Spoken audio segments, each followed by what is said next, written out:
जय श्री कृष्णा महाराज जी। जय श्री कृष्णा। महाराज जी, दुख का कारण क्या है? दुख क्यों है? दुख का कारण है मनुष्य का स्वार्थ, जी महाराज। भय, लोभ, लालच, और सबसे बड़ा दुख का कारण है हरि से विमुख होना, परमात्मा से दूर होना। जी महाराज जी। ईश्वर ने दुख को क्यों बनाया? ऐसा है, ईश्वर ने तो दुख को नहीं बनाया, ईश्वर ने तो संसार की रचना की है, लेकिन मनुष्य के कर्मों ने ही इस सुख दुख को बनाया है। जी महाराज जी। क्या प्रमाण है कि ईश्वर है? ईश्वर है, इसका प्रमाण, सबसे बड़ा प्रमाण तो ये कि ये संसार है, जी महाराज। हम हैं, ईश्वर है तभी हम हैं। तो कहने का अभिप्राय यह है कि हर चीज को चलाने के लिए कोई ना कोई शक्ति होती है। जी महाराज। शक्ति ही इस संसार को चला रही है, और हमारा होना और इस संसार का होना ही यह हमें बताता है कि यही ईश्वर के होने का प्रमाण है।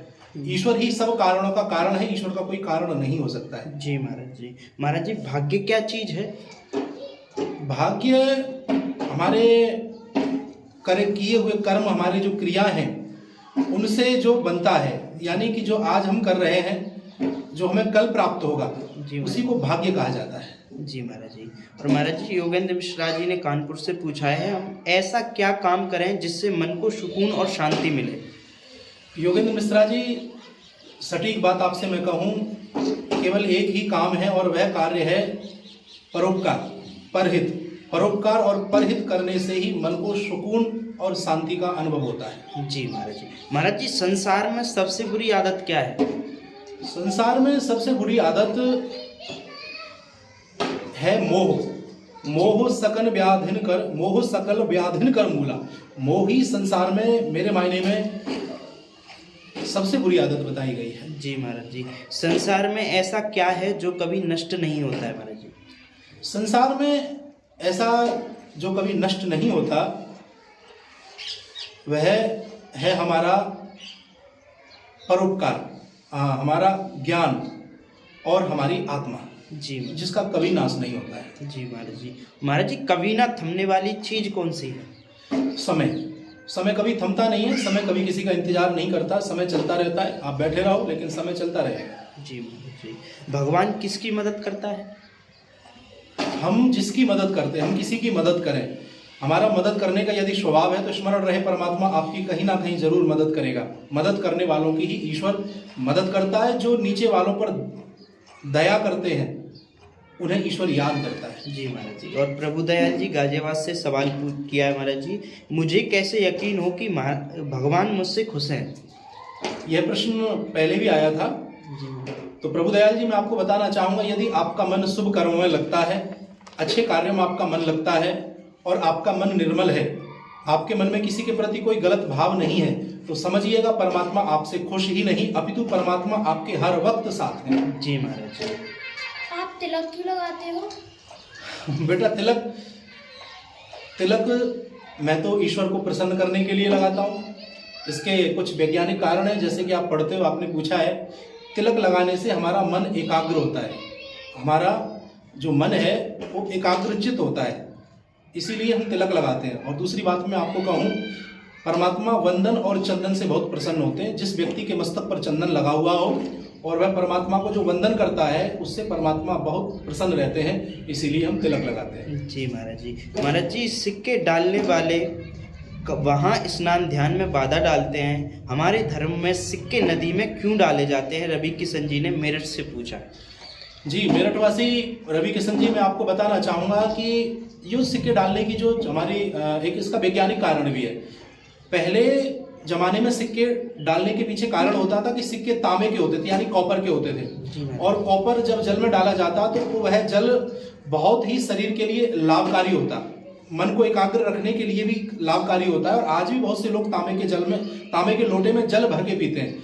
तो इसी विचार से जल में सिक्के डाले जाते थे। लेकिन आज हम जो सिक्के डाल रहे हैं, सिल्वर के, स्टील के, लोहे के, जो भी हो, वह किसी भी मायने में ठीक नहीं है। लेकिन चलो ठीक है, हम सिक्के डालते हैं तो कोई वहाँ उनको बीन करके, इकट्ठा करके अपने घर परिवार को चला रहा है, अपना पेट भर रहा है, अपनी इच्छाओं को पूर्ति कर रहा है। लेकिन इन दिनों में जो सिक्के डाल रहे हैं वह नदी में, उनका कोई भी, इसका कोई आध्यात्मिक और इसका कोई लाभ मेरे को कहीं तक दिखता नहीं है। जी महाराज जी। महाराज जी, हर मंदिर में घंटी क्यों होती है?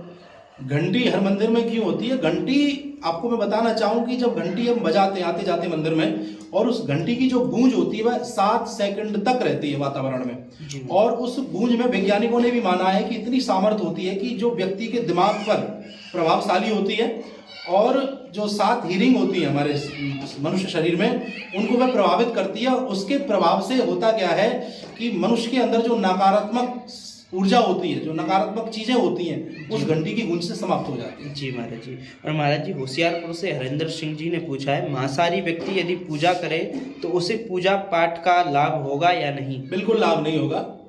हरि किशन जी ने पूछा है। होशियार हरेंद्र सिंह जी, मैं आपको कहना चाहता हूँ कि मांसाहारी व्यक्ति को पूजा पाठ करने का कतई भी लाभ नहीं हो सकता है। कहीं भी वेद में, पुराण में, शास्त्र में मांसाहारी व्यक्ति को पूजा करने के लिए बताया ही नहीं है। वो पूजा करे ना करे वो एक अलग भाव है, लेकिन मैं कहता हूँ पहले मांस छोड़िए और फिर पूजा पाठ करोगे, तब आपको लाभ प्राप्त होगा। जी महाराज जी। महिमा फोगाट जी ने सवाल किया है, गर्भपात कराने से क्या प्रायश्चित है? गर्भपात कराने से क्या प्रायश्चित है? गर्भपात कराने का क्या प्रायश्चित? गर्भपात कराने का क्या प्रायश्चित है? इनका नाम क्या है जिन्होंने पूछा है? महिमा फोगाट जी। चौधरी साहब, मैं आपको यह कहना चाहता हूं कि गर्भपात कराने का कोई भी प्रायश्चित नहीं है। यह प्रश्न हमसे बहुत पहले पूछा जा चुका है। कथाओं में हम जाते हैं, जब हमसे पूछा जाता है तो मैं बताना चाहता हूं कि अग्नि पुराण में, नारद पुराण में तो बहुत कुछ कहा गया है। इसका कोई प्रायश्चित नहीं है। अगर ऐसा कुछ किसी से हुआ है तो मैं एक ही बात कहूं, बस भगवान का भजन करो और बार बार ठाकुर जी के चरणों में प्रार्थना करो, हे ईश्वर, हमसे जो अपराध हुआ है इसको क्षमा करें, शायद भगवान करुणा कर दें। जी महाराज जी। मंजू शर्मा जी ने अलीगढ़ से पूछा है, हमारा परिवार बहुत बड़ा था लेकिन अब वंश वृद्धि रुक गई है, कुछ के तो संतान नहीं है, परिवार के लोग भी नास्तिक होते जा रहे हैं। परिवार के लोग नास्तिक होते जा रहे हैं। देखो, मैं कहना चाहता हूं कि भगवान से हम मांगे और भगवान हमें ना दे तो इसका मतलब ये नहीं है, यानी हमें वो प्राप्त ना हो तो इसका मतलब ये नहीं कि हम भगवान से विमुख हो जाएं।